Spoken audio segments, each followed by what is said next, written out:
Olá, bem-vindos! Hoje a gente vai mergulhar em alguns trechos do livro Paulo e Estevão. São fontes que, olha, narram uma jornada impressionante, sabe? De transformação espiritual, mas também de muito conflito. E a figura central é Saulo de Tarso. No começo, Ele é um defensor assim ferrenho da lei mosaica e estava profundamente envolvido na perseguição dos primeiros cristãos, né? O pessoal do caminho. Os textos até descrevem um clima bem pesado, de muita dificuldade. Mencionam castigos severos, tipo de Jochebed, e a situação difícil dos cristãos em Jerusalém. Pobreza, doença. Exatamente. E essa devoção toda à lei coloca Saulo assim de frente com a nova mensagem que estava surgindo, né? Uma mensagem focada em amor, em perdão. Tem um trecho muito bom que ilustra isso, um diálogo entre Gesiel, que depois a gente conhece como Estevão, e o pai dele. Eles falam justamente sobre isso, a rigidez da lei versus o amor cristão. E Saulo, segundo essas fontes, teve um papel bem ativo na condenação do Estevão. O apedrejamento dele termina com aquela frase, aquele pedido de perdão, né? Surpreendente, né? Totalmente. Senhor, não lhe imputes este pecado. Isso mostra bem o choque de visões de mundo ali. É verdade. E essa participação no apedrejamento do Estevão parece que marca o Saulo, né? Mesmo ele ainda estando do lado que perseguia. Mas aí vem a grande virada. No caminho para Damasco, os textos falam de uma experiência, sim, avassaladora. Uma luz muito intensa, uma voz... A voz de Jesus, né? Exato. Eu sou Jesus. E Saulo fica cego. Dias depois, um seguidor do caminho, Ananias, cura ele. O que essa experiência toda representa, assim, além do milagre em si? Olha, o fascinante aqui é que os relatos sugerem uma ruptura. Psicológica e ideológica total. Não é só, tipo, mudar de ideia. É uma reconstrução completa da identidade do Saulo. Pensa, de perseguidor número 1 a... Principal defensor. Exato, o principal advogado da fé que ele combatia. É tão profundo que ele se retira para o deserto. Os textos indicam esse período de reclusão, de estudo.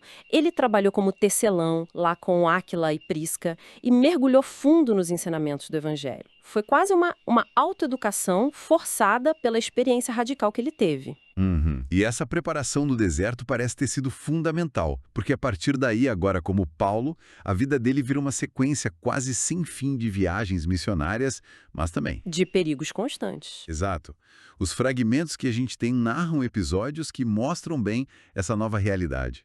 Sim, a narrativa que emerge desses trechos é de uma resiliência, poxa, impressionante. A gente tem a fuga de Damasco, escondido num cesto, né? O confronto com o mágico Bar Jesus, lá em Chipre, que acaba convertendo o procônsulo Sérgio Paulo. Que era o governador romano local, né? Isso, e tem momentos de violência extrema também, como o apedrejamento em Listra. Ele foi dado como morto. Aí o Timóteo socorre ele. E claro, os debates constantes, né, em Atenas, Corinto, discussões filosóficas, religiosas, que nem sempre eram bem aceitas. Além desses debates e da violência popular, ele ainda enfrenta o Estado, né? A máquina romana. Vem prisão, a necessidade de apelar para César usando a cidadania romana dele. Um recurso importante. Sim, e até um naufrágio super dramático quando ele estava sendo levado preso para Roma. E mesmo chegando lá, em prisão domiciliar, ele continua pregando. De onde vinha essa força toda, hein? O que os textos sugerem? Olha, parece que vinha dessa convicção absoluta, sabe? Gerada naquela experiência transformadora lá em Damasco e reforçada por todas essas provações. Os textos citam ele dizendo algo tipo: morrer por Jesus significa uma glória. Essa fé parece ser o motor. Faz sentido. Impulsiona ele através da rejeição dos antigos amigos, das perseguições, dos atentados. E é interessante notar como as cartas dele, as epístolas, muitas escritas justamente nesses períodos de prisão, se tornam ferramentas não só para guiar as comunidades, mas talvez para reforçar a própria convicção dele, né? São um testemunho dessa resistência toda. E o cenário final descrito nesses trechos é bem sombrio. Roma sob o governo de Nero, aquele incêndio terrível. Que culparam os cristãos, né? Exato. E aí a perseguição ficou brutal. Mesmo com muita gente abandonando a fé por medo, os textos mostram Paulo, junto com outros como Pedro, perseverando, se reunindo onde dava, tipo nas catacumbas. Nos cemitérios subterrâneos. Isso. E a narrativa termina com a última prisão dele.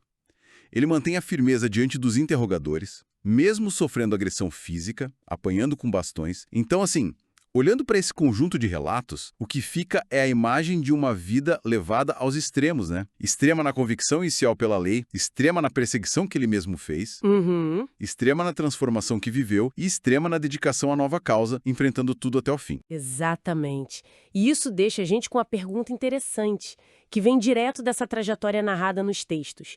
Até que ponto as adversidades mais intensas podem ser justamente o que forja as convicções mais inabaláveis numa pessoa? Como essa experiência do sofrimento, tão presente na história de Paulo que a gente vê aqui, se conecta com essa busca tão humana por um sentido, sabe? Por um propósito maior que vá além das dificuldades do dia a dia. Fica aí a reflexão.